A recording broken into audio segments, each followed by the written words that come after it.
Olá, que alegria podermos estar juntos. Este é o programa Reavivados por Sua Palavra. Nós estudamos um capítulo da Bíblia por dia. Nós abrimos esta grade da parte da manhã aqui da TV Novo Tempo e estamos muito contentes em falar com você às 6 horas da manhã, para começar bem o dia. Tem muita gente que ainda está dormindo, mas você já está acordado e está disposto, está disposta a abrirmos a palavra e tirarmos algumas lições de mais um capítulo interessante, importante. Nós estamos numa fase aqui do livro de Crônicas, o primeiro livro de Crônicas. Vamos terminar hoje essa questão da genealogia. Ela vai voltar depois, mas de uma maneira muito mais suave para frente aí do livro, ou destes 2 livros de Crônicas, Está falando sobre o povo de Israel, de onde eles saíram, quais eram as descendências e tudo mais. E o capítulo 8 é um capítulo cheio, do começo até o final, é um capítulo que dá nomes e volta para a tribo de Benjamim. Já falamos um pouquinho sobre a descendência, mas dá uma ampliada aqui, coloca mais nomes para os filhos de Benjamim, Na última vez que nós vimos isso, estão 3 nomes, aqui ele coloca 5 nomes. Gênesis fala de 10 nomes. Então, muitos destes que Gênesis falava e falou, não eram filhos, eram netos. Eles diziam filho de tal, filho de Davi. Até Jesus foi chamado de filho de Davi, por causa desse costume do povo. O avô podia ser pai, meu pai, Davi e assim por diante, Esse era o costume da língua também. E aqui a gente encontra os chefes de família, os cabeças de família. Mas uma coisa importante que a gente encontra aqui neste capítulo anterior, que é o 8, hoje nós vamos ver o 9, é a descendência que chega em Saul. Porque essa é uma introdução, tanto o 8 como o 9 vão passar por Saul, porque Saul é o primeiro rei a ser apresentado aqui, foi o primeiro rei de Israel, e ele é apresentado no capítulo 10, já com a sua morte. Então, o assunto mais importante aqui não é Saul, embora passe por Saul, é Davi. Especialmente o primeiro livro das Crônicas, ele é davínico, É Davi para cima e para baixo. É para pontuar essa questão da genealogia que passa por Davi e que chega até o rei A, rei B e tal, e que vai para frente e chega até Jesus. De Adão, Davi, Jesus. Então nós temos esta repercussão no Novo Testamento, em Lucas, por exemplo, também há em Mateus, mas Lucas especialmente, que vem trazendo de Jesus para trás até chegar em Adão, e Adão de Deus. Então acaba nas mãos do Senhor, nessa genealogia. Deus foi o criador de Adão e consequentemente de todos nós. Então vai passando por essa situação toda, chega em Saul, dando o nome do seu pai, dando o nome da sua família, e é uma nova nação que está sendo legitimada pelas descendências que vão passando por aqui. Esse aqui é o capítulo 8, vamos ver agora o capítulo 9 daqui a pouquinho.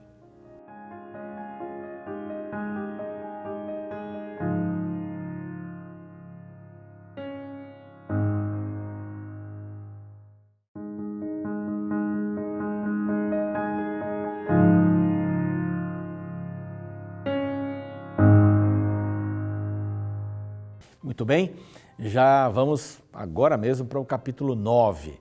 É o último capítulo que traz um pouco dessa questão de genealogia, assim, do 1 ao 9, nós temos todo esse caminho de Adão até Saul, que aparece aqui. No 10 ele vai aparecer e logo em seguida já a sua morte, e Davi começa a aparecer dando uma legitimação, para toda essa questão da genealogia. Davi e todos os que os sucederam. Davi é o mais importante aqui neste livro, como eu já falei. Bom, no capítulo 9, nós encontramos mais razões da genealogia, No capítulo 8, nós vimos aqui a questão de Benjamim. Praticamente todos os seus parentes moraram lá em Jerusalém, foram para Jerusalém. E aqui nós encontramos que os zelosos membros de Benjamim, Efraim e Manassés se uniram à tribo de Judá, que agora volta do exílio. Não só essas tribos, mas, por exemplo, a tribo de Simeão, ela foi dissolvida, ela não tinha saída, ela estava no meio de Judá, não tinha fronteira a não ser Judá, em outras palavras, né? Então ela foi absorvida por Judá aqui e desapareceu. Mas havia muitas pessoas zelosas, confiantes em Deus, pessoas que estavam dispostas a andar com Deus, que voltaram. Não é? E por que isso é explicado aqui? Para dar força para quem já estava. Vocês não estão sozinhos. Depois deste longo cativeiro, não é? Depois deste longo período de tristeza, né, que nós vivíamos lá na Babilônia, nós estamos aqui para recomeçar. Então, o novo é um ponto muito forte nesse capítulo 9, o novo. Então, um novo começo, uma nova chance. Por que uma nova chance? Porque a chance que Deus deu para este povo não teve consequências boas. Deus colocou o povo, acompanhou o povo, tirou o povo do Egito, né? 70 pessoas desceram para o Egito, saíram lá em, 3 milhões de pessoas, alguma coisa assim, contando mulheres e crianças, alguns não mais, menos, por aí, mas saíram dali. Houve uma libertação depois de 270 anos de escravidão no Egito. E Deus cuidou do seu povo, estava levando para a terra prometida, Canaã, e quando chegaram viram, não aceitaram com bons olhos, né, a situação. E disse, não, tem gigantes, nós vamos morrer todos aí. Você nos tirou do Egito para a gente morrer aqui? Então eles andaram 40 anos, rodeando, né, a terra e não entraram. E finalmente, depois desse período, Moisés os leva até a porta, podemos dizer assim, uma porta imaginária, né, de Canaã, estavam próximos ali de Jericó, e acaba morrendo ali. Deus o ressuscita, depois a gente vê isso em Novo Testamento, e quem leva o povo para dentro foi Josué. Essa era a ideia, leva o povo e começa a tirar as nações dali, etc. Só que o povo não tirou todas as nações, ele manteve alguns como escravos, subjugou a outros, e essas nações foram criando uma situação espiritual bastante negativa para Israel. Não dá para a gente combinar coisa boa e coisa ruim. Ou você serve a Deus ou não serve a Deus. Não dá para querer servir a Deus e mais uma religião que eu faço. Ou servir a Deus do meu jeito, eu crio um Deus para servir. E foi isso que aconteceu com Israel. Israel total, depois houve a divisão, a separação entre norte e sul, depois de Salomão. E esse povo foi se distanciando de Deus. O povo do norte se distanciou a partir do primeiro rei e todos o seguiram.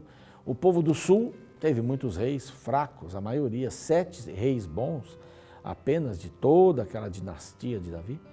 Então Deus agora permite que Babilônia, que era um super país, que tinha um super exército, dominasse ali Judá e o levasse como cativos, né, escravos, ali para a Babilônia.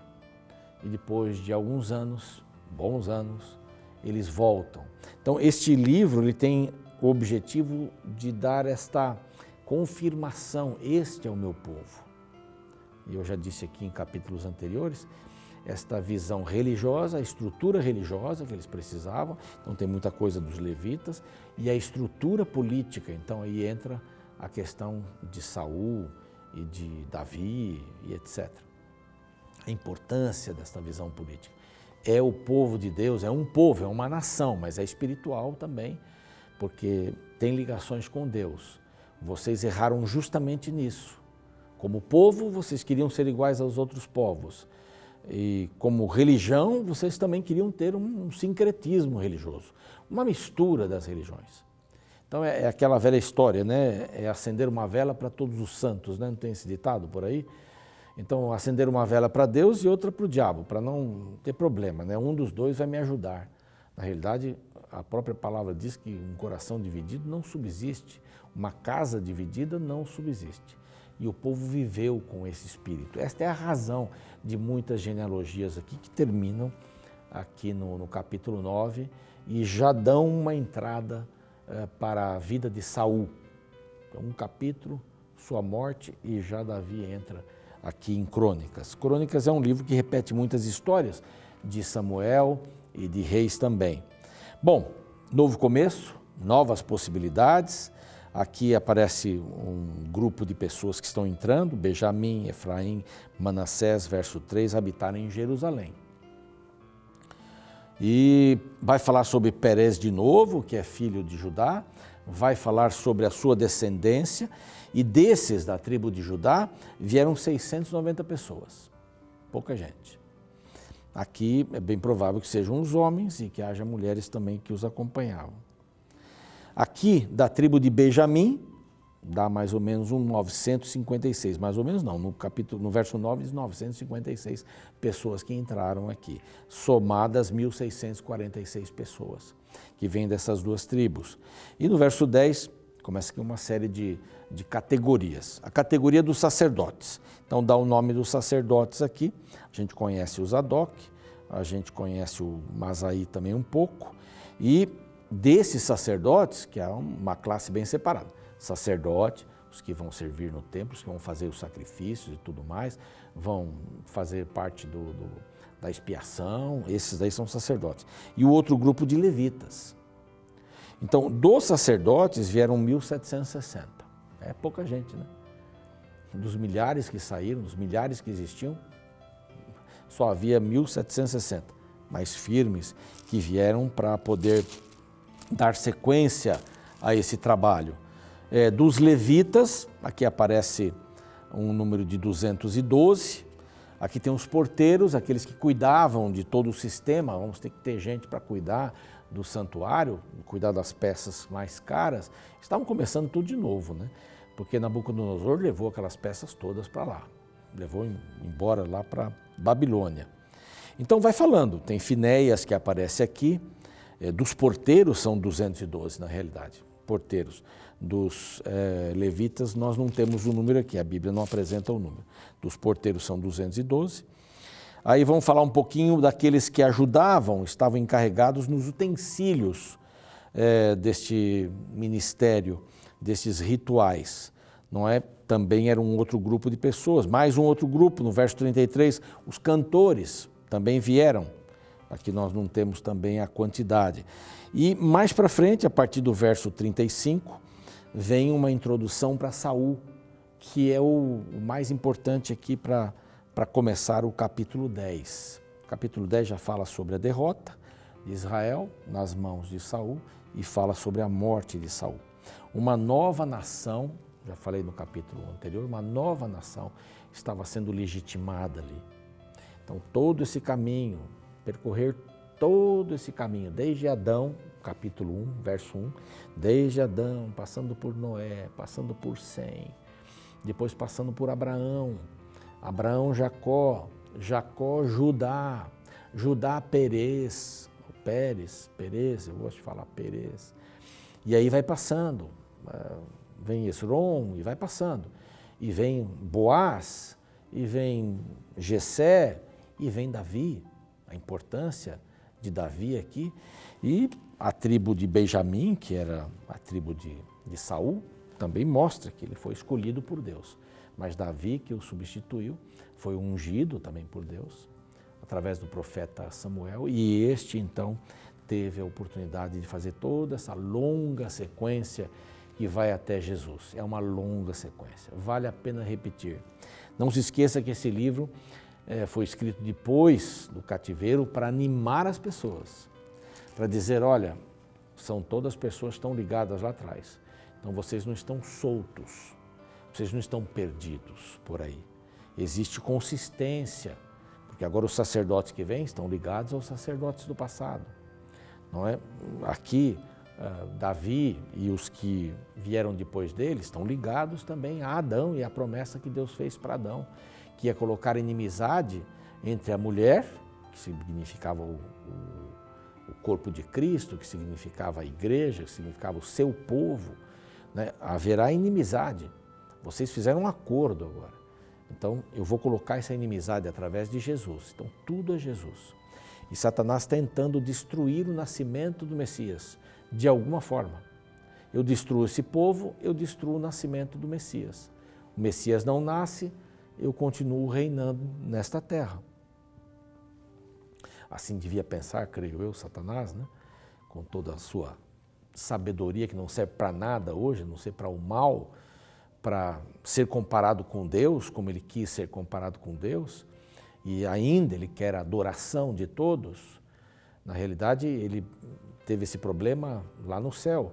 Eu vou subir nas mais altas nuvens e vou ser semelhante a Deus. Eu quero a adoração que Deus tem. E ele era criatura. Como é que uma criatura pode fazer isso? Então ele criou todo este descaminho para o povo de Israel e agora vem a nova chance, a nova oportunidade para Israel. Eles estão vivendo depois do dilúvio, depois do cativeiro, né? O dilúvio também estão vivendo depois do dilúvio, mas bem depois. Mas estão vivendo depois do cativeiro, do exílio. Eles precisavam ter consistência, segurança, e a palavra estava dando segurança para eles. Você pode ler aqui esses capítulos e dizer, isso não tem nada a ver comigo. Não tem e tem, né? A gente não tem uma descendência, tem gente que fica procurando, eu também sou judeu, eu também sou judeu. Não importa se você é judeu, é alemão, é o que você é por aí, não é índio, não importa o que você é, importa o que você foi, importa o que você é hoje. Deus quer lhe dar uma nova chance de vida hoje, quer lhe dar uma nova oportunidade. E esses capítulos que a gente estuda justamente estão mostrando essas coisas. Meu apelo para você hoje é justamente esse. Abra o coração para o novo. E o novo é uma coisa velha. O novo é a promessa que Deus fez lá atrás, é a mesma promessa. Abrir o coração para o novo, ressignificar, né, o novo, que está velho, mas nunca está velho, que foi dado lá atrás, mas é o novo para a sua vida. A primeira morte a gente não escolhe, a gente passa por ela, mas a segunda morte não. A segunda morte nós temos a opção de aceitar a morte de Cristo. Cristo morreu no Calvário e nós não precisamos morrer esta morte. Eu estive em África, fui sequestrado e eu nunca me esqueço um dia em que o fogo estava pegando fácil, era a época do cacimbo, é seco, não chove durante 6 meses e na mata qualquer fagulhazinha já começa o incêndio e o vento leva e tal. E nós tínhamos parado com os guerrilheiros e tínhamos comido alguma coisa lá rapidinho, já estávamos preparando para ir embora, quando de repente o fogo pegou de novo e o vento, e foi muito rápido, e o fogo vinha vindo em nossa direção. E esse guerrilheiro tirou ali uma espécie de isqueiro que eles fazem lá, com chifre de touro, vazado, né? Eles põem ali a brasa e fazem um movimento, pega fogo, e ele colocou fogo na nossa frente. Eu disse, esse camarada vai matar todo mundo, que coisa que está fazendo, né? Olhei para ele assim e ele disse, mais para cá, saia, saia. E quando o fogo passou ali, aquele que ele havia colocado, ele disse, venha para cá, está quente, mas venha para cá, o fogo já passou aqui. E o fogo vinha vindo da frente, na realidade o fogo passou de lado. Ele olhou para mim e falou assim, achou que ia morrer? Pois é, o fogo não passa 2 vezes no mesmo lugar. Onde ele já queimou, não passa de novo. E eu gosto de me lembrar dessa história e me lembrar da cruz, porque a cruz é o lugar onde o fogo já passou. Então você não precisa morrer a segunda morte. Basta aceitar a morte de Cristo em seu lugar. É o novo. Esse é o novo para você. A circunstância que estamos vivendo hoje não é esta mesma do povo de Israel, pós-exílio, mas nós também estamos vivendo aí uma pressão danada, uma prisão danada, da qual precisamos nos libertar. E a cruz é o lugar em que a gente entende isso. E desde Adão, passando por Davi, a promessa se cumpre na cruz. E agora Jesus, que morreu na cruz, precisa nascer no seu coração. E o diabo vai impedir isso de todas as maneiras, vai tentar impedir, mas a decisão é sua. O novo está em suas mãos. Aqui, uma palavra de esperança para o povo que volta do exílio, contando toda a história para que eles tivessem fortaleza na fé. Hoje é Jesus nascendo em nosso coração. Vamos orar? Pai bondoso, que a Tua graça e a Tua misericórdia possam cobrir o nosso coração nesse momento e que possamos ir à cruz sem medo, sem pestanejar e buscar o novo que é a velha promessa, o novo para renovar o nosso coração, para nos dar ânimo, nos dar esperança. Se tem alguém perdendo a esperança, Pai, fala a este coração e que ele possa reviver, em nome de Cristo. Amém. Bom, estamos então finalizando mais um capítulo, lógico, tem mais coisa para falar, tem muitos detalhes, nós não lemos os nomes todos, não é? Mas agora vamos começar uma nova fase.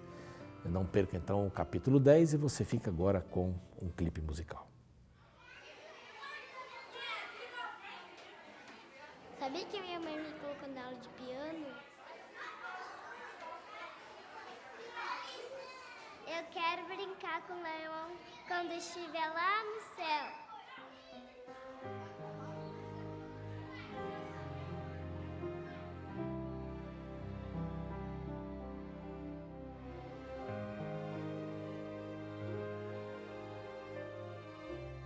Quando eu crescer, eu quero falar de Jesus. Lá no céu eu vou conseguir voar lá nos planetas.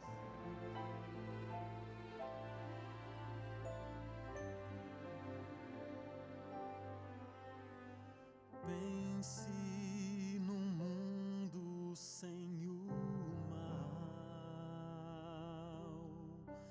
onde crianças não morrerão, mentes perversas terão um fim, e o fruto do pecado secará. Logo estaremos em casa, Deus vai nos unir outra vez, virá honrar aqueles que o amarão. Essa é a única esperança. Você sabe o que é esperança?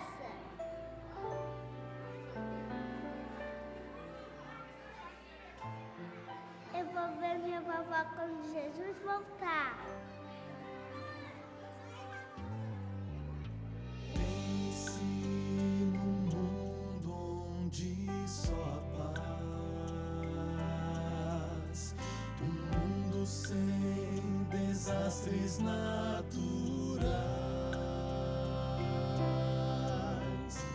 onde a morte banida será, lugar onde a noite findará.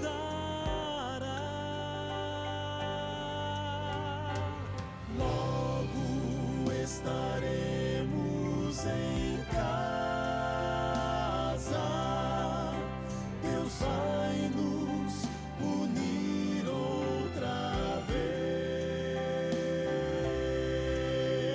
virá honrar aqueles que o amarão. Essa é a única esperança. Falta pouco, Jesus virá e a trombeta irá soar. Vamos ao Éden voltar.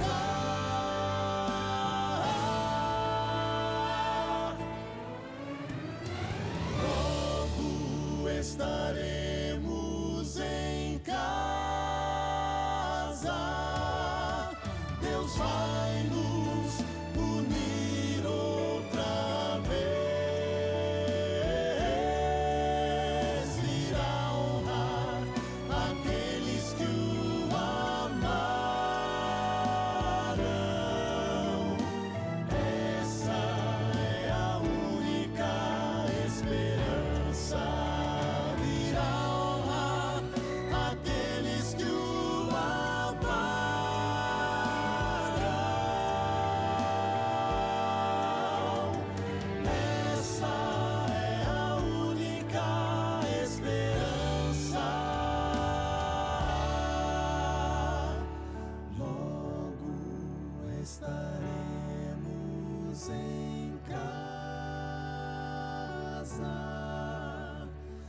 Deus vai